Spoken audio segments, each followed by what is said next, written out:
ओम।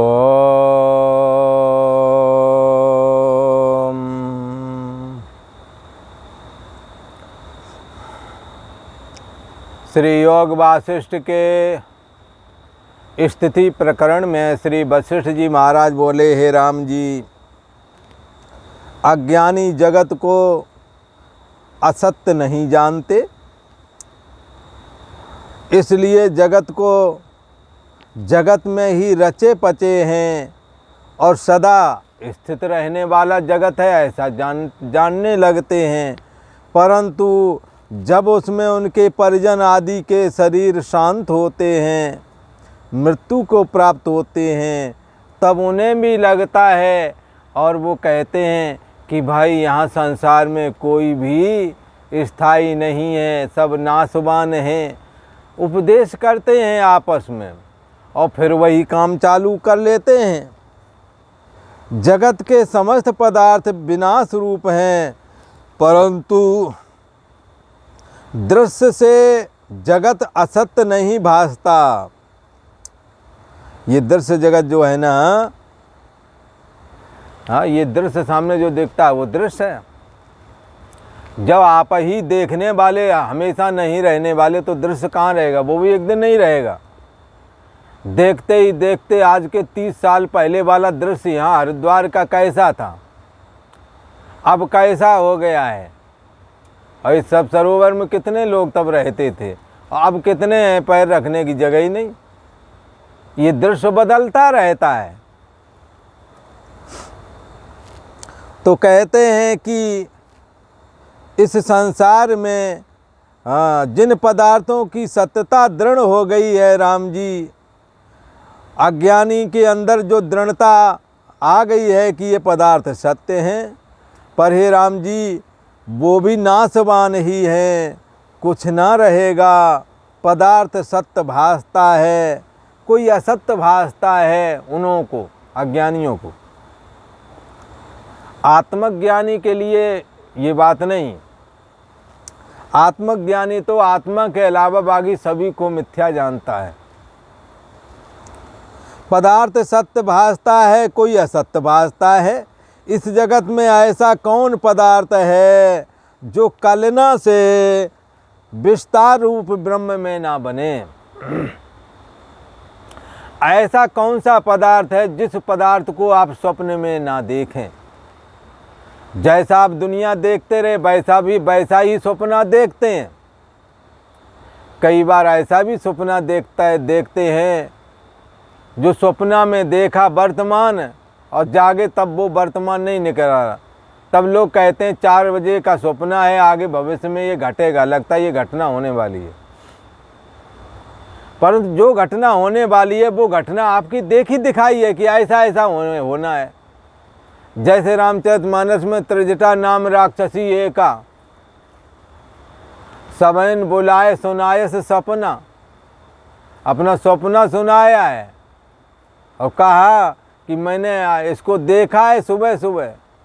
यह सपना वह पुकार करके कह रही थी, वह लगता स्वप्न विशेषज्ञ रही होगी। और वो कह रही है सपना में कहूँ पुकारी, हुए सत्य गए दिन 4 दिन बाद ये सत्य हो जाएगा। ऐसा वाका सगुन था, विचार दिया उसने। अब वो हनुमान जी पहुँचे ही गए और सत्यानाश कर डाला लंका का। तो उसी को यहाँ कहते हैं कि कल्पना, सपने में आप भविष्य की भी देखोगे तो कौन सी देखोगे, जो हो साक्षी आत्मा रूप ब्रह्म में मन रूप कल्पना ने जो सोचा होगा। उस समय रामायण पीरियड जब ये रावण सीता जी का हरण कर ले गया तो उस समय अब क्या होवेगा। तो कई का विचार ये था कि राम आएंगे, सत्यानाश इनका करके ले जाएंगे लंका में। भी कई लोग इस बात को जानते थे, जैसे विभीषण, मालवंत ने तो बहुत समझाया कि महाराज इसको दे आओ, नहीं तो ये सीता तुम्हारा बंटा ढार करा देगी। राम आएंगे और तुम्हारा नाश कर डालेंगे। मंदोदरी ने कहा सीता सीत निशा सम आई, इसे दया, वरना आपत ही खड़ी है। पर वो बात नहीं माना किसी की। तब त्रिजटा ने भी यही सपना दवाऊ के दिमाग में ये रहा होगा कि लगता है कि गड़बड़ तो कुछ होने वाला है, तो मैंने सपना देख लिया। कौन देख लिया? मन में वो गड़बड़ होना है, कुछ ना कुछ सीता हरण करके लाए हैं। इससे पहले भी पाताल लोक की स्त्रियां हरण करके लाया था, जब पाताल विजय करने को गया था। स्वर्ग से भी गया था, ये सुलोचना वगैरह वहीं से तो लाया है अपने पुत्र मेघनाद के लिए। तो क्या है, जहाँ जो चीज़ अच्छी दी और एक बार कुबेर पर धावा, पुष्पक विमान छीन ले आवा, पुष्पक विमान छीन ले आया। जबरदस्ती गुंडागर्दी वाला मामला, हर जगह जाकर सब छीन लाता था। तो ये सब चल रहा था, इसका अंत कभी न कभी तो आएगा, ये भी लोग सोच रहे थे। रोज उपद्रव, कोई न कोई तो खड़ा हो जाएगा, दिमाग ठंडा कर देगा। त्रिजटा को भी लगता है सीता का पति राम जो है ना, सुनते हैं भगवान विष्णु का अवतार है, और अगर वो विष्णु का अवतार हुए ना तो इनका सत्यानाश तय है। तो लंका के अधिष्ठात्री देवी भी, उसको भी ये था, नाम लंकनी एक निश्चरी, सो कह चलस मोय निंदरी। हनुमान जी गए तो कहे हमारे को उल्लंघन करके कहाँ जा रहे हो, मोर आहार कहाँ लग चोरा, मेरा तो तू भोजन है, तो भीतर हमारी लंका नगरी में कहाँ जा रहा, पहले तो मैं तेरे खाऊंगी। अब मुटका एक महाकप हनी और रुद्र बम धरनी धनमणि। एक मुक्का मारा हनुमान जी ने कि रुद्र बमन करती हुई जमीन पर गिर पड़ी, तब वाका दिमाग चला। अब वो सोचती है यार ये कौन है मामला है। तब उसने वो एक पुरानी घटना याद आई जो आखिर मनई में थी पहले थे। वो क्या, जब राम ने ब्रह्म वर दीना, चलत बिरंच कहा मोय चीना। विकल होए जब कपि के मारे, तब जानत निश्चर संगारे। जब कोई कपि बंदर जब मारेगा और तू विकल हो जाए, रुद्र भमन करे, मूर्छा आ जाए, समझ ले तब राक्षसों का अंत आ गया, भगवान विष्णु प्रकट हो जाएंगे। ये सब मनई में था और वही दिखने लगा। त्रिजटा को भी दिख गया, लंकनी को दिख गया। यहाँ क्या कहते हैं, इस जगत में ऐसा कौन पदार्थ है जो कलना से विस्तार रूप को न प्राप्त हो गए। ये कलना पहले लंकनी में भरी पड़ी थी।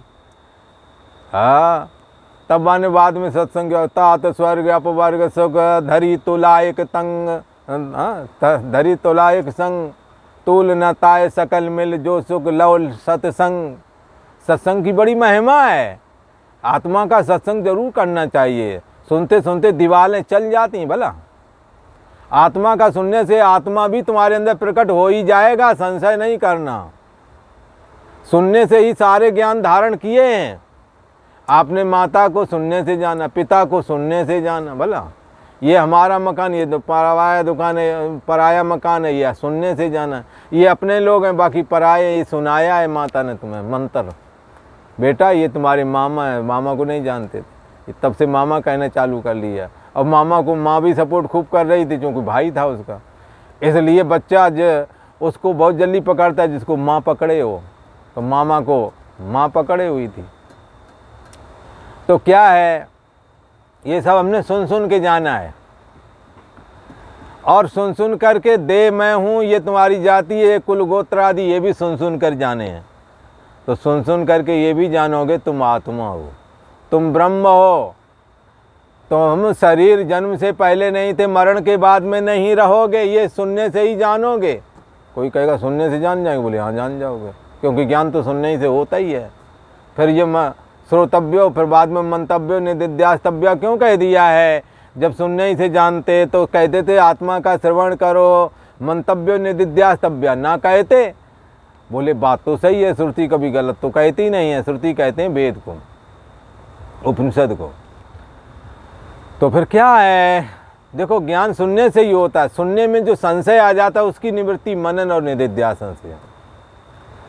संशय की निवृत्ति मनन से, और देहाकार वृत्ति नहीं तोड़े टूटती है तो निदिध्यासन करना चाहिए। टूट जाए तो अच्छी बात, नहीं टूटते तो निदिध्यासन है। इस जगत में ऐसा कौन पदार्थ है जो कलना से विस्तार रूप ब्रह्म में ना बने। कलना रूप, कलना से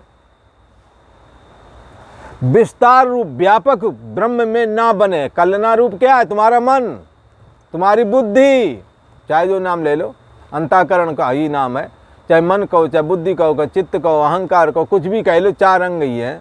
जैसे हाथ ही है, चाहे अंगूठा कहो, तर्जनी कहो, मध्यमा कहो, अनामिका कहो, कनिष्ठिका कहो, कुछ भी कहो, हाथ ही को तो आप बता रहे हो। ऐसे ही यहाँ कहते हैं कि ब्रह्म, ये जो व्यापक ब्रह्म है, उस व्यापक ब्रह्म में ऐसा कौन पदार्थ है जो मन के खड़े होने से ना बन जाए। सब कुछ बन जाता है, जैसा कि बताया। भविष्य में घटने वाली घटनाएं भी मन में बन जाती हैं। जन्मांतरों में जो देखते सुनते करते रहे वो भी दिख जाता है। एक आए थे, कहते मैंने स्वर्ग का अवलोकन किया था, एक बार स्वप्न आया, मैंने स्वर्ग देखा था। अच्छा, हो सकता कभी गए हो। मन में तो सारी चीज़ है ना। मन एक ऐसी चीज़ है जो कभी बदलती नहीं। जब तक ये केवल निर्वाण आत्मा का बोध नहीं हो जाता है, मन अमन होता ही नहीं है। जब तक मन अमन नहीं होता है तब तक उसमें संस्कार बैठे ही रहते हैं। भिद्यते हृदय ग्रंथि छिद्यन्ते सर्व संशया। जब हृदय की गांठ कट जाती है, कर्मों के बंधन कट जाते हैं, तब मन अमन हो जाता है। कैसे होता है? मन अमन होता है आत्मा के ज्ञान से। क्योंकि मैं सोने जागने वाली जो ये चेतना है, जब ये इसके साक्षी चेतना के द्वारा जानी जाती है, जो कभी सोता है ना जागता है, ऐसा जो साक्षी चेतन है उसके द्वारा जब जाना जाता है, कब जाना जाता है, कैसी स्थिति बनती है? एक समय ही भान हो, साक्षी और आभास। आभास कहते हैं जीवात्मा को, सोने जागने वाली चेतना को, और साक्षी कहते हैं आत्मा को। एक समय में ही भान हो, साक्षी और आभास। दूजो चेतन को विषय, साक्षी स्वयं प्रकाश। दूसरा जो आभास है उसको तो साक्षी देख रहा है, पर साक्षी को आभास नहीं देख पा रहा। साक्षी तो जान रहा है आभास को, पर आभास नहीं जान रहा है। साक्षी का होना ना हो, साक्षी आत्मा आभास रूप जीवात्मा अथवा मन का होना ना होना भी जानता है, पर मन आत्मा को नहीं जानता। आत्मा के द्वारा तो जानने में आता है। इसलिए मति न लख है, जे ही मत लख है, सो मैं शुद्ध अपार। बुद्धि जिसको नहीं जानती, जो बुद्धि को भी जानता है, को देवा यो बुद्धि परतर सुसहा। जो बुद्धि से परे है वो कौन सा देव है? सो प्रभु और नहीं सो तू है। वो चैतन्य सत्ता आत्मा हमारे आपके बुद्धि रूपी गुहा में छिपा हुआ है। कैसे जाने? श्रोतव्यो मंतव्यो निदिध्यास्तव्या। आत्मा के श्रवण मनन निध्यासन में लग जाएं, आत्मा का बोध हो जाएगा। हे राम जी, यह जगत महाप्रलय में नष्ट हो जाता है, फिर उत्पन्न होता है, जन्म और मरण होता है। राम जी, सुख दुख, दिशा, आकाश, मेघ, पृथ्वी, पर्वत सब फिर उपज आते हैं। राम जी, जैसे सूर्य की प्रभा उदय और अस्त को प्राप्त होती रहती है, तैसे ही राम जी सृष्टि का उदय और अस्त होना ये भासता ही रहता है। देवता और दैत्य लोकांतर का क्रम होता रहता है, और स्वर्ग मोक्ष, हाँ, इंद्र चंद्रमा, श्री हरि नारायण, हाँ, देव, पर्वत, सूर्य, वरुण, अग्नि आदि लोकपाल, हे राम जी फिर होते हैं। इनका कार्यकाल खत्म हो जाएगा, दूसरा बनाया जाएगा। जैसे पुरंदर इंद्र का कार्यकाल ये चल रहा है, जब इनका पूरा हो जाएगा तो राजा बलि इंद्र बन जाएगा। ये लोकपाल फिर होते हैं। हे राम जी, सुमेरु आदि पर्वत स्थान फुर आते हैं, और अंधकार रूप हाथी को भेदने को सूर्य रूप केसरी भी, केसरी कहते हैं सिंह को, ये भी उपज आते हैं। और नष्ट हो जाते हैं। हे राम जी, स्वर्ग इंद्र अप्सरागण अमृतमय होते हैं। स्वर्ग भी अमृतमय, इंद्र भी अमृत धारण किए हुए हैं, और अप्सराएं तो अमृत के बिंदु से उत्पन्न हुई हैं अप्सराएं। इसलिए स्वर्ग, इंद्र और अप्सराएं ये अमृतमय बताई गई हैं, क्योंकि अमृत के छींटे से ही, ये अमृत की बूंदों से ही अप्सराएं उत्पन्न हुई हैं। हे राम जी, धर्म अर्थ काम मोक्ष क्रिया कर्म शुभ अशुभ रूप भी आते और जाते रहते हैं। धर्म अर्थ काम मोक्ष क्रिया कर्म शुभ अशुभ रूप आते रहते हैं। ये यज्ञ दान तप होम आदि के सर्व क्रिया संयुक्त संसारी जीव होते हैं, ये सब में पाए जाती है। शुभ कर्म करने वाले राम जी स्वर्ग में विचरते हैं, ये शास्त्र की रीति है, और सुख भोगते हैं। पर क्षीणे पुण्य मर्तलोके विसंति, पर पुण्य के क्षीण होने पर स्वर्ग से गिरा दिए जाते हैं और मृत्युलोक में आ जाते हैं। इस प्रकार हे राम जी, इस प्रकार कर्म करते उपजते और नष्ट होते रहते हैं। अनेकों प्रकार के जीवात्मा इसी प्रकार से जन्म ग्रहण करते हैं और फिर नष्ट हो जाते हैं। स्वर्ग रूपी कमल में इंद्र रूपी भंवरा रहता है। स्वर्ग का अधिपति जो इंद्र है, देवताओं का भी नायक कहा जाता है। इंद्र रूपी भंवरा स्वर्ग रूपी कमल में विराजमान रहता है। जो स्वर्ग कमल की सुगंध को लेने आता है, स्वर्ग में कमल की सुगंध अर्थात स्वर्ग के सुख भोगने के लिए आता है। जितना पूर्ण कर्म क्रिया करके होती है, जितना पूर्ण कर्म और क्रिया होती है, उतने काल तक ये इंद्र आदि भी सुख भोग करके नष्ट हो जाते हैं। और सतयुग आदि के युग सब देश काल क्रिया दिव्य जीव उपज आते हैं। जैसे कुम्हार चक्र से बर्तन बनाता है, तैसे ही राम जी चित्त कला फुरने से, अर्थात मन फुरने से, चित्त के फुरने से जगत के अनेक पदार्थों को ये ब्रह्म सत्ता में चित्त कला उत्पन्न कर देती है। ये चित्त कला मन तुम्हारा मन साक्षी आत्मा में ही जैसे स्वप्न खड़ा करते हैं, ऐसे ही चित्त कला ब्रह्मा जी की नाना प्रकार के जगत बना करके ब्रह्म के आधार में खड़ा करते हैं। बगैर आधार के नहीं हो सकता ये सब।